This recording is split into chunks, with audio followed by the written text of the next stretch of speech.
My wife Sloane didn't just leave, she executed me, vanishing with my last $15,000 and leaving me to rot in a grave of a house while Maximilian and Beatrix celebrated their millions. They thought 45-year-old Gideon was a ghost, a failure meant to die in the mud of Cypress Creek. But that ruin held a billion-dollar secret that would turn their empire to dust. A secret that started with the cold, suffocating silence of a Houston boardroom. My hands rested on my lap, as still as the mahogany table before me. I looked at my fingernails, short, clean, but stained at the cuticles with the stubborn oil of my trade. They were the hands of a man who builds, who restores, who knows the structural integrity of a beam just by the sound of a hammer tap. Beside me, Maximilian's hands were soft, manicured, and busy fidgeting with a gold cufflink that cost more than my first truck. Beatrix sat to his right, her posture as rigid as the $5,000 tailored silk suit she wore, her scent of expensive jasmine clashing with the sterile, metallic air of the Houston law firm. The air conditioning hummed with a low, clinical buzz. It felt less like a conference room and more like a courtroom where the verdict had been decided before I even walked through the door. I was Gideon, the youngest, the unsuccessful one, the son who preferred the dust of a workshop to the ink of a contract. In their eyes, I had already been convicted of being irrelevant. Pursuant to the final wishes of Silas, the attorney began, his voice flat and devoid of the grief that sat like a stone in my chest. Maximilian didn't even try to hide his grin when the numbers started rolling. The $10 million investment fund, the primary shares in the energy firm, everything went to him. Beatrix was next, inheriting the River Oaks mansion and the fleet of European cars that Silas used to joke were too pretty to actually drive. They leaned back, the scent of triumph radiating off them like heat off a summer pavement. Then, the attorney slid a small, decaying wooden box toward me. It looked like a relic from a sunken ship. And to Gideon, the attorney said, the property located in Cypress Creek, including all structures and contents. I opened the box. Inside, resting on a bed of velvet that had long ago turned to gray dust, sat a single, heavy, rusty key. No cash, no stocks, just a key to a house that had been abandoned for decades, a place the family referred to as the Rot. Have you ever met someone who made you forget who you were? Someone who looked at you and only saw your bank balance instead of your character? I felt Maximilian's eyes on me, heavy with a condescending pity that burned worse than anger. I stared at the key. Wealth isn't just what you can spend, it's the weight of what you can build when everyone expects you to crumble. I wasn't looking at a loss, I was looking at the last thing my father touched. I felt the loss of Silas then, not as a missing inheritance, but as the final severing of a quiet bond. Maximilian stood up, his shadow stretching across the mahogany table like a predator marking its territory. He adjusted his tie, making a grand performance of his generosity for the benefit of the partners watching from the corners of the room. He leaned down, his face inches from mine, and I could smell the expensive scotch on his breath. He reached into his pocket and pulled out a crisp, new $100 bill. With a sharp flick of his wrist, he tucked it into my shirt pocket. The paper felt cold against my chest. "Take this, little brother," Maximilian whispered, loud enough for the entire room to hear. "It's for the gas to drive yourself out to that grave of a house. At least now you won't starve while you rot in the mud. Consider it a parting gift from someone who actually made something of the family name." Beatrix let out a soft, jagged laugh. The humiliation was supposed to break me. It was supposed to make me lash out, to prove I was the unstable, impulsive failure they always claimed I was. But I didn't explode. I didn't even flinch. I reached into my pocket, pulled out the bill, and placed it flat on the table. My voice was quiet, steady, carrying a resonance that made the attorney look up from his papers.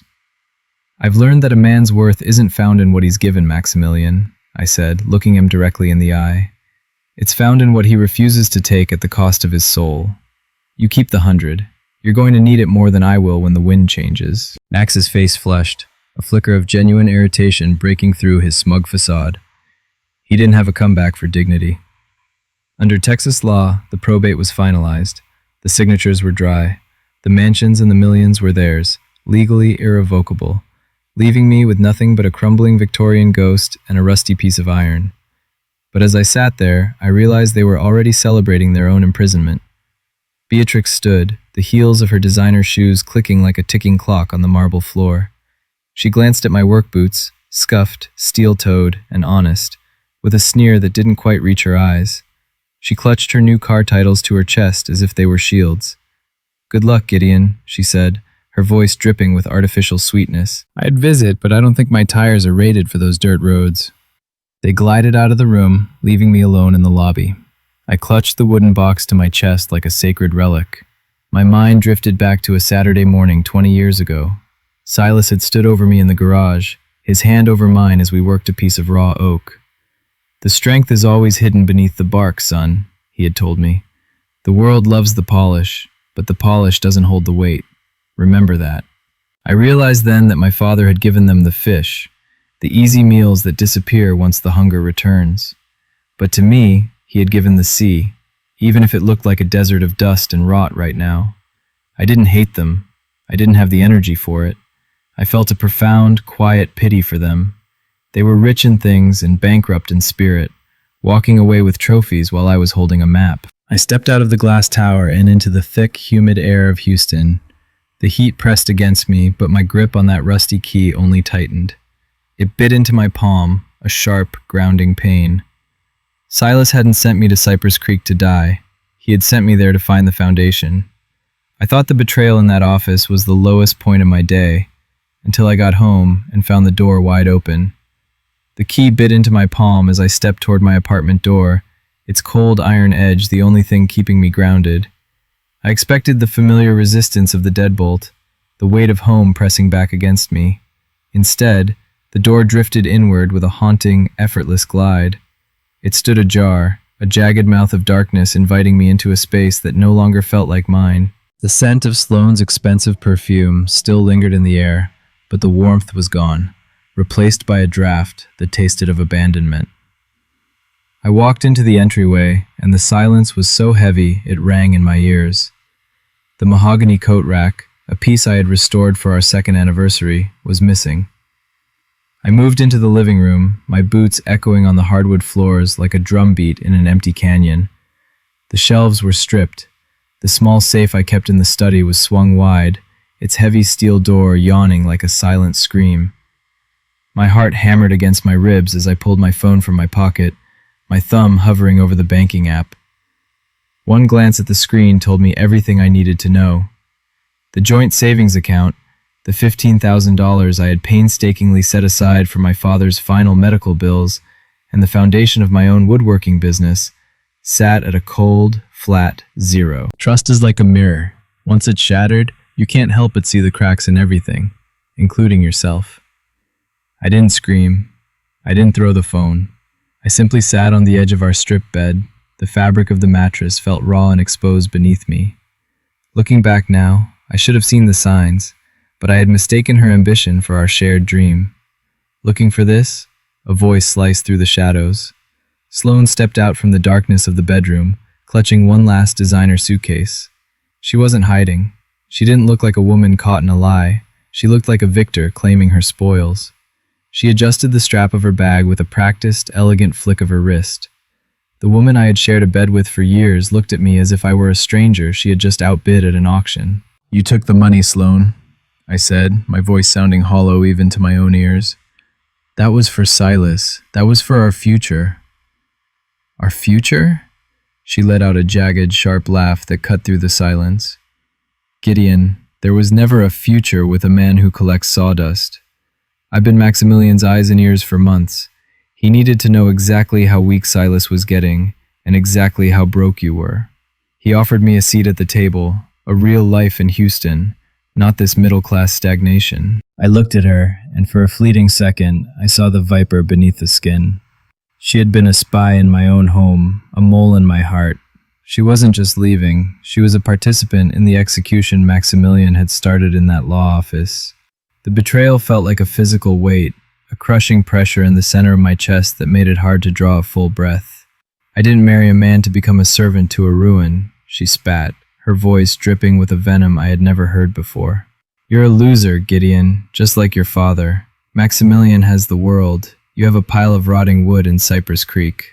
Take your 15 grand penalty for wasting my time. Rot and die alone in that house. You've earned it."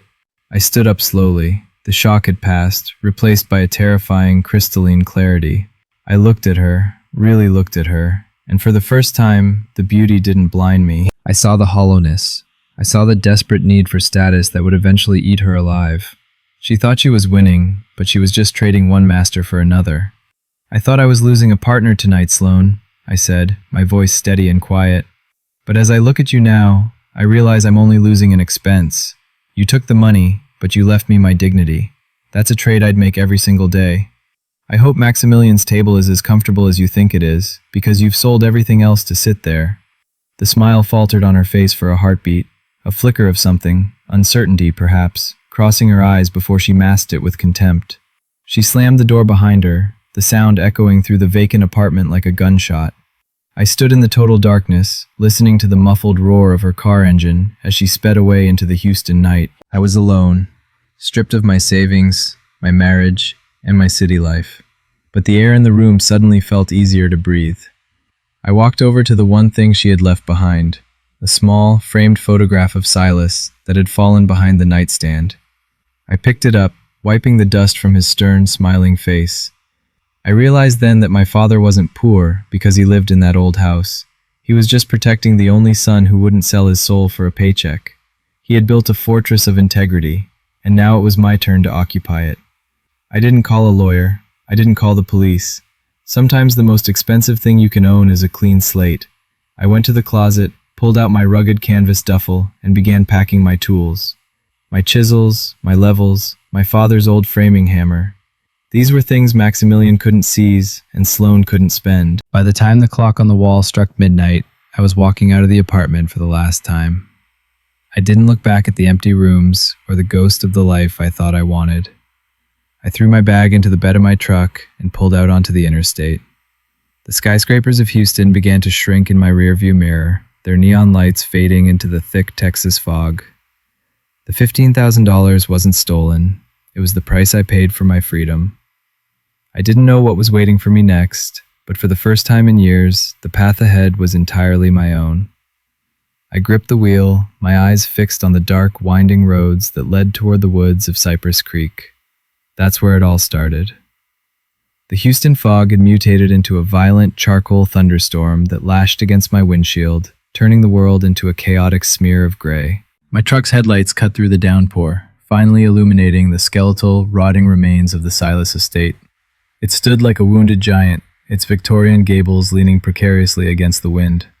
But as I neared the driveway, the beams hit something that made my stomach drop.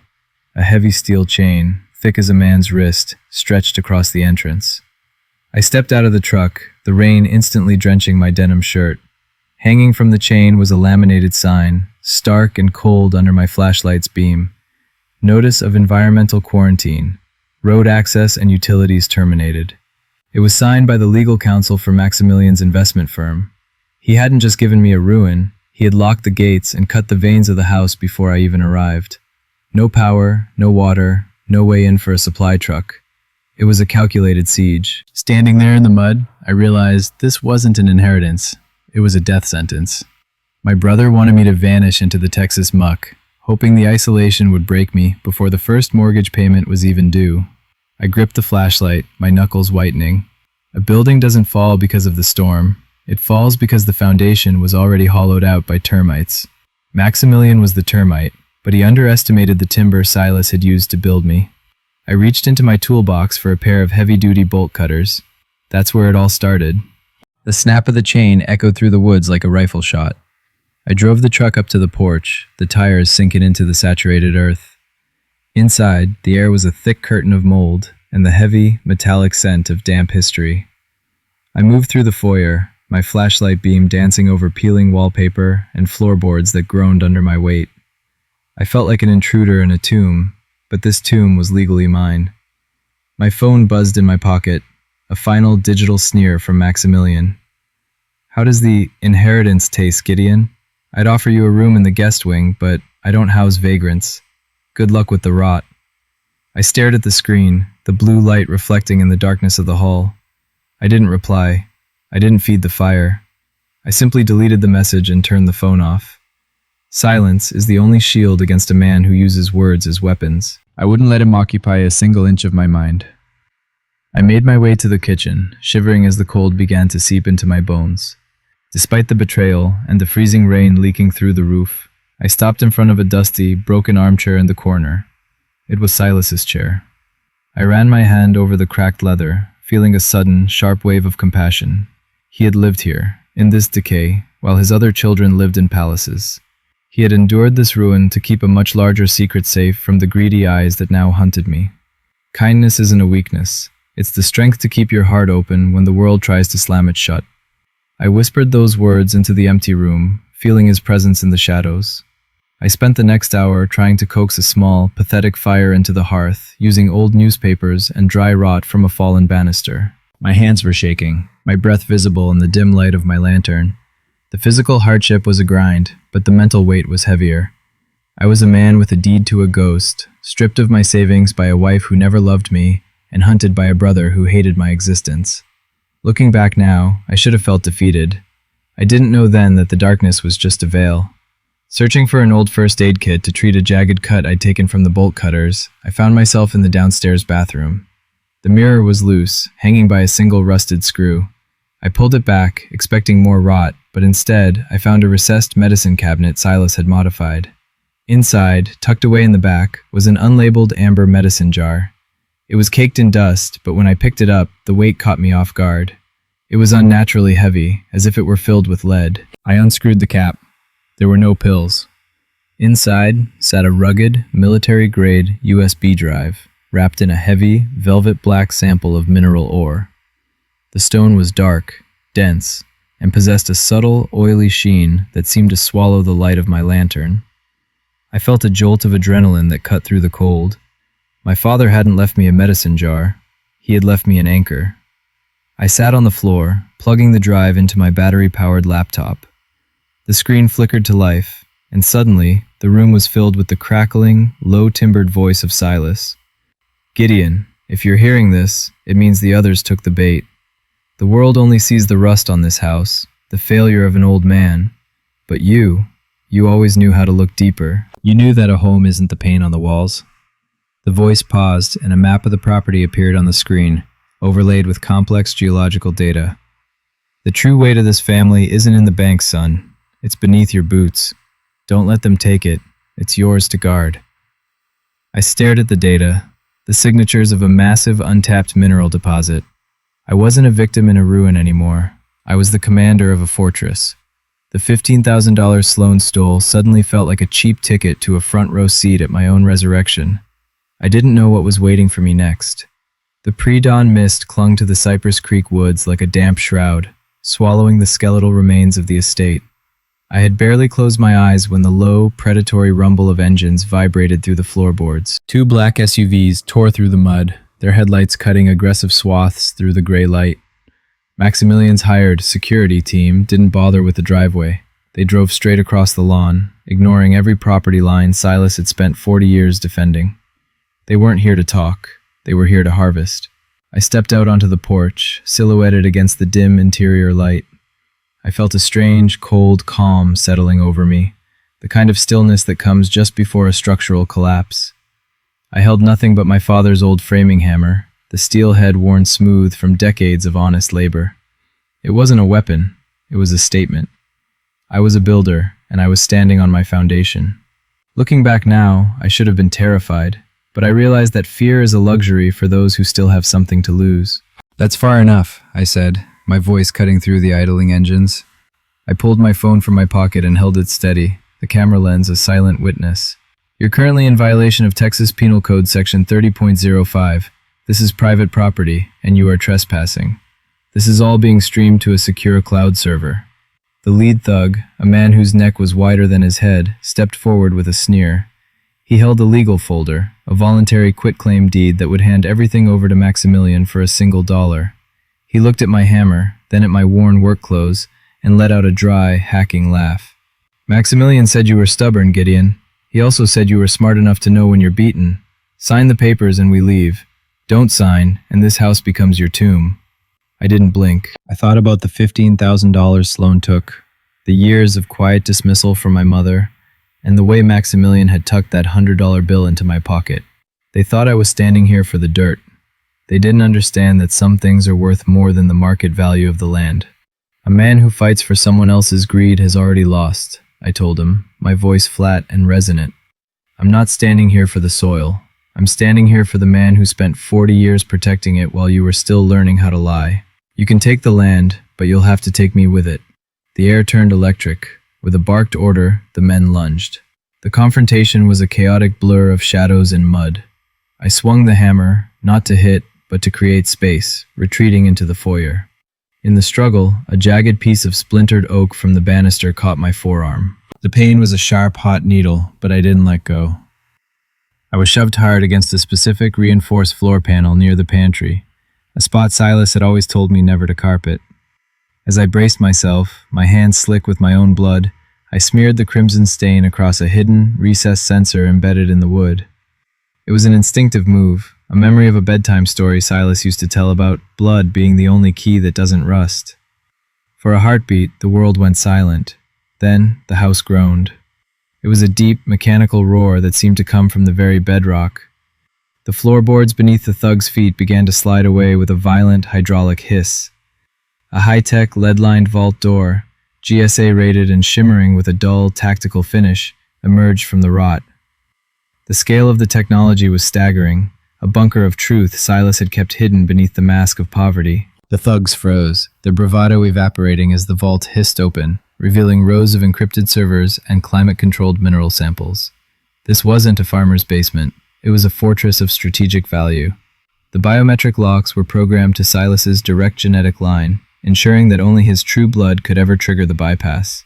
I realized then that I hadn't been forgotten. I had been chosen.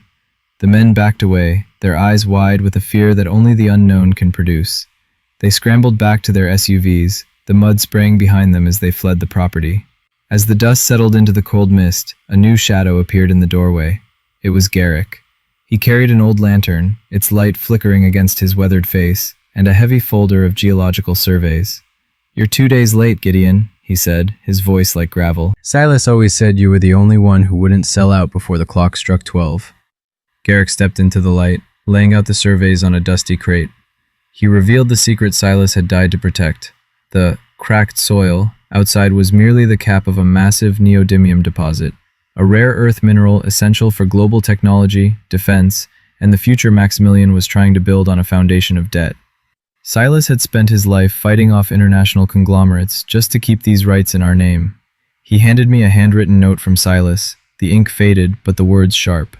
"Gideon, I gave the others what they wanted, but I gave you what the world needs.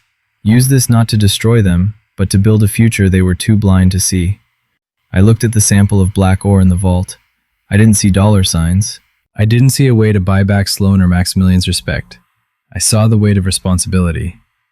Silas had loved me enough to put me through the fire, knowing it was the only way I'd be strong enough to hold the weight of this legacy.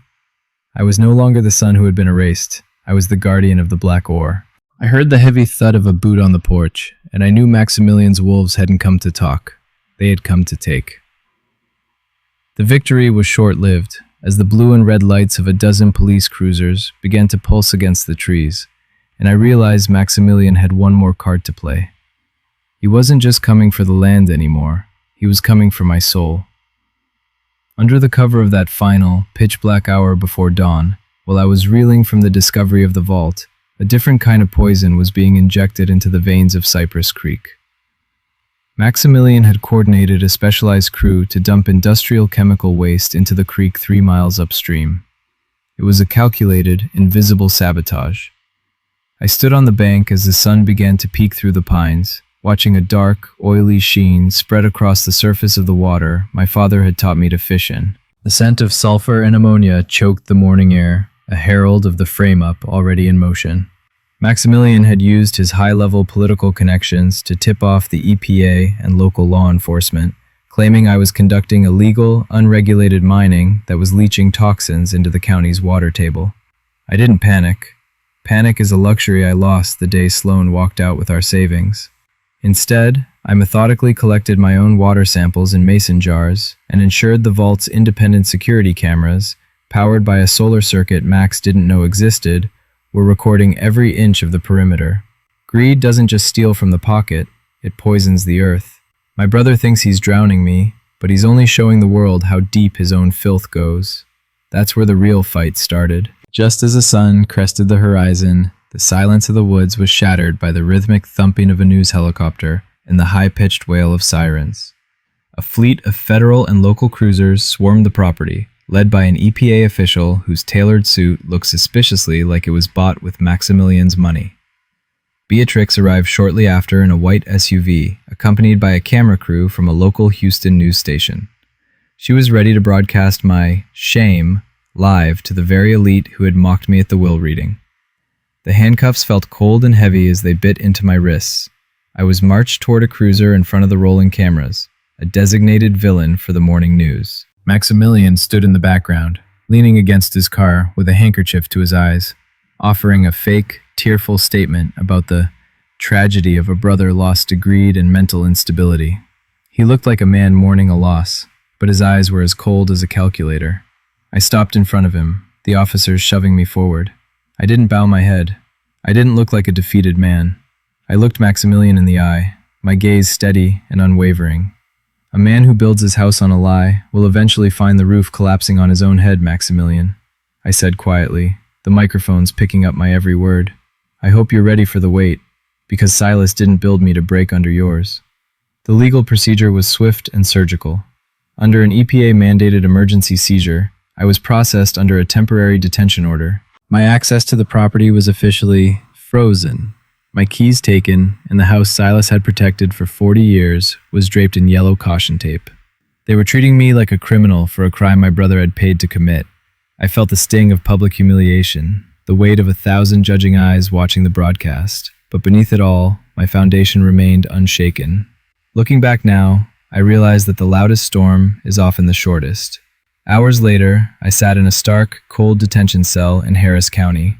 The contrast between the chaotic, flashing lights of the arrest and this absolute stillness was jarring. The air tasted of floor wax and stale coffee.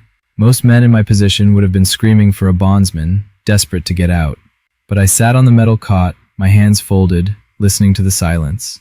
I knew that the fastest way to expose a trap is to let the hunter think he's already caught the prey. I reflected on Silas. He had lived through similar attacks, his name dragged through the mud by the very conglomerates Maximilian was now courting. I understood now why he had chosen the youngest son, the one who knew how to wait.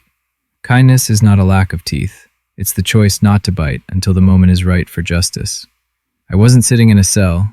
I was sitting in the tall grass, waiting for the wolf to step into the clearing. I didn't know it then, but the trap was already closing on the other side. The heavy steel door of the visitor's block groaned open late that evening. Garrick appeared at the glass, his face a mask of weary determination. He didn't bring a bail bond. He didn't bring a lawyer. He simply held up a small, encrypted pager and gave me a single, sharp nod. The signal that the vault's backup data, including the footage of the chemical dump, had been successfully transmitted to a federal oversight agency in Washington, D.C. Maximilian had no friends in that office. I looked at the brick wall of the cell and felt a wave of peace. For the first time in my life, I wasn't panicking. I was free. The heavy steel door of the precinct groaned open, but it wasn't a lawyer waiting in the lobby. It was Sloane, clutching a cross around her neck and wearing the face of a repentant saint.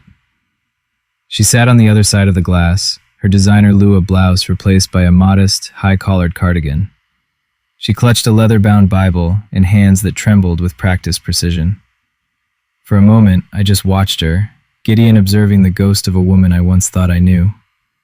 The theatrical tears began to fall the second our eyes met, a liquid performance designed to bypass my brain and strike at a heart she assumed was still hers to break. She began a frantic, whispered confession, claiming Maximilian had blackmailed her, that he had threatened her life to force her to steal that $15,000. She begged for my forgiveness, her voice a melodic siren song of regret. "I can help you, Gideon," she whispered, leaning closer until her breath fogged the glass. "I can take the mining survey documents and leak them to the press. I can prove you're innocent, and Maximilian is the one poisoning the creek. Just tell me where the physical deeds are hidden. Please, let me fix this." I watched her micro-expressions, the way her pupils dilated when she mentioned the documents, the slight tightening of her jaw. She was Maximilian's last-ditch effort, a honeyed blade sent to bypass the biometric vault she knew she couldn't crack. Looking back now, I should have felt anger, but I only felt a profound, quiet pity. "Forgiveness is free, Sloan," I said, my voice barely above a breath. "But trust is a currency you've already spent. I don't hate you for what you did. I'm just sorry you think so little of your own soul that you'd come back here to perform for a man you've already buried." The theatrical mask slipped for a fraction of a second, a flash of cold calculation crossing her features before the tears returned. I was released an hour later on a technicality. Garrick had successfully filed a federal injunction challenging the EPA's jurisdiction, citing the national security interests Silas had established decades ago. I drove back to Cypress Creek in silence, the weight of the upcoming move settling in my bones. I knew Sloan would be waiting at the house, playing the role of the supportive wife to perfection. That's where the trap truly began. When I arrived, the house was dark, save for a single lamp in the kitchen. Sloan was there, brewing coffee as if the last few weeks had been a bad dream. I didn't argue. I didn't ask her to leave. I played my part, the exhausted man seeking comfort. I accidentally left a thick manila folder labeled "Original Geological Surveys and Mineral Rights" on the kitchen table while I retreated to the bathroom, ostensibly to clean the grime of the cell from my skin. Through the crack in the door, I watched her. The transformation was cinematic. The second she thought I was occupied, the repentant saint vanished. She moved with the frantic, silent grace of a thief, pulling a smartphone from her pocket and photographing every page of the folder. I watched her thumbs fly across the screen as she transmitted the images directly to Maximilian. She didn't realize that the documents in that folder were high-level decoys, fake reports Silas and Garrick had prepared years ago for this exact scenario. They showed a mineral vein that was geologically unstable and legally encumbered by a non-existent debt. If you give a greedy man a map to a cliff, you don't have to push him. He'll run toward it himself, convinced he's found a shortcut to heaven. I stepped back into the kitchen, and Sloan was once again the picture of concern, the folder neatly replaced. I felt a chill that had nothing to do with the night air. I didn't know what was waiting for me next, but I knew Maximilian would take the bait. He was a shark that couldn't stop swimming, even if he was heading into a shallow reef. The arrogance of the elite is their greatest blind spot. They truly believe the people they've stepped on are too broken to fight back. By dawn, the weight of the final silence descended on the house. Maximilian, believing he now possessed the leverage to force a total buyout and bypass the federal oversight, had used the stolen data to secure a predatory $50 million bridge loan from a private equity firm. He was using his own empire as collateral to seize the surrounding land, convinced he was about to become the king of the energy sector. Sloan left at first light, her mission accomplished, her eyes already looking toward the River Oaks mansion she thought was her reward. I stood at the Victorian window, watching her car disappear into the morning mist. I didn't feel the sting of her departure this time. I felt the relief of a man finally cutting a dead weight that had been dragging him into the depths. I walked over to the hallway and picked up Silas's old work boots. The leather cracked, but the structure sound. I felt a sense of peace, knowing my father also had to let go of people who didn't value the core of the man, only the gold he might be sitting on. Silas didn't build a house, he built a test. My phone buzzed, a notification from a business wire. Maximilian had officially announced a global energy summit at a luxury hotel in downtown Houston to reveal his historic acquisition of the Cypress Creek mineral vein. He was walking into a legal buzzsaw, and he was bringing a camera crew to witness it. I stood in the back of the conference hall, watching my brother adjust his silk tie for the cameras, and I realized it was time for the world to see the difference between a golden facade and a solid foundation. The grand ballroom of the Houston Heights Hotel was a cathedral of glass and ego. Maximilian stood center stage, bathed in a spotlight that made his diamond-encrusted watch flare like a dying star. Behind him, a massive digital display showcased a map of Cypress Creek, claiming the mineral vein I had bled to protect. He was selling a dream built on stolen data and chemical sabotage, pitching to a room full of global investors who smelled nothing but profit. I stood in the back, leaning against the cold marble pillar, feeling the weight of the original deeds in my jacket pocket, a weight Maximilian didn't know still existed. I didn't rush the stage. I didn't shout. I simply began to walk down the center aisle, my boots sounding rhythmic and certain against the plush carpet. Garrick followed close behind, flanking me along with two stone-faced officials from the Department of Energy. The room fell into a stunned, vacuum-like silence as I reached the front. Maximilian's confident grin faltered, his tan turning a sickly shade of gray under the stage lights. He tried to laugh it off, gesturing to the security team, but the federal badges flashed in the light, and his guards froze. "This is a private acquisition, Gideon," Maximilian stammered into the microphone, his voice cracking. "I have the surveys. I have the mineral rights. You're trespassing on a multi-billion-dollar deal." I stepped onto the stage, the height giving me a clear view of the brother who had tried to erase me. I didn't feel rage.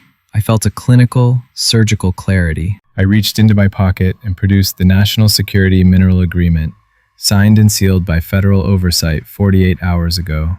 "I once heard that a crown doesn't make a king, Max. It just makes him a target," I said, my voice carrying through the speakers with a resonance that silenced the murmurs. "You spent your life chasing the crown, but you forgot to check if the ground beneath you was solid. These surveys you're using are decoys. The rights you claim to own are now a matter of national defense. You didn't just commit fraud, you committed treason against your own blood." The camera zoomed in on Maximilian's face, catching the exact moment his facade crumbled. Federal agents stepped onto the stage, their movements practiced and cold. Maximilian was arrested in front of his peers, charged with fraudulent misrepresentation and violation of the Defense Production Act. The loan he had taken, using the family's assets as collateral, was now a noose around his neck. Even Beatrix wasn't spared. As the mansion had been part of Max's failed leverage, she was served with bank seizure notices right there in the front row. Looking back now, I realized that the house of cards always falls from the inside. In the chaotic aftermath of the ballroom, I made my way toward the exit. Sloane cornered me in the marble hallway, her face a frantic mask of desperation. She grabbed my arm, her eyes darting toward the flashes of the press corps. "Gideon, please," she whispered, her voice trembling. "I was only trying to protect you. My spy work for Max. I was gathering evidence for you. I can help you manage the mine. We can start over." I looked at her, and for the first time, I felt absolutely nothing. No pain, no nostalgia, just a quiet, final detachment. I gently uncurled her fingers from my sleeve. "I don't need to punish you, Sloane," I said, my voice steady. "Living with the person you've become is a heavier sentence than any judge could give. You traded a diamond for the $15,000 in my pocket, and now you have neither. Success isn't about how many people you can step on to get to the top. It's about how many people you don't have to fear when you're finally there." I walked past her, leaving her to fade into the background of a crowd that no longer cared about her name. The air outside the hotel felt crisp and clean, the scent of the city no longer choking me. I had reclaimed the name Gideon, but more importantly, I had reclaimed the man Silas knew I could be. I didn't realize it then, but the real work was just beginning. Months later, the Cypress Creek estate was no longer a ghost in the woods. The Victorian house stood proudly against the Texas sunset, its gables straight and its windows gleaming. I had restored every inch of it with my own calloused hands, using the finest reclaimed oak and cedar. It wasn't a palace of gold. It was a sanctuary of historical accuracy, serving as a non-profit foundation for land conservation. I sat on the porch, the same porch where I had stood off against Maximilian's wolves, and watched the light fade over the trees. I had found a secret compartment in Silas's old desk earlier that day. Inside was a small, faded photograph of us when I was 5 years old, standing in a pile of sawdust. On the back, in his heavy, deliberate script, he had written, "To Gideon, the only one who knew that a home is built with the heart, not just the bank account."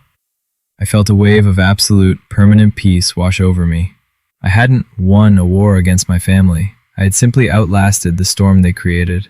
The mining operations were tucked away, miles from the house, conducted with an ethical precision that would have made Silas proud. I wasn't a billionaire in a glass tower. I was a man on his own porch. I whispered to the wind, "They say you can't take it with you when you go, but you can leave behind a foundation that never shakes. That's the only inheritance that matters." Have you ever realized that the greatest gifts in your life were the ones that looked like burdens at first? The last of the orange light dipped below the horizon, and the woods hummed with the quiet song of the night. I stood up, feeling the solid wood beneath my boots, and turned off the porch light. I walked inside, the heavy oak door closing with a solid, certain thud. I was home. My life taught me that the world will always try to price you by what's on the surface, but the darkest valleys often hold the deepest gold. I lost a wife and a fortune, only to find a foundation that no storm can move. If you've ever been looked down upon by those who were supposed to love you, or if you've found strength in a place everyone else called worthless, I want to hear from you. Have you ever turned a ruin into a victory? Drop a comment below. I read every one of them. And if this story spoke to you, hit that subscribe button to join our community of resilience.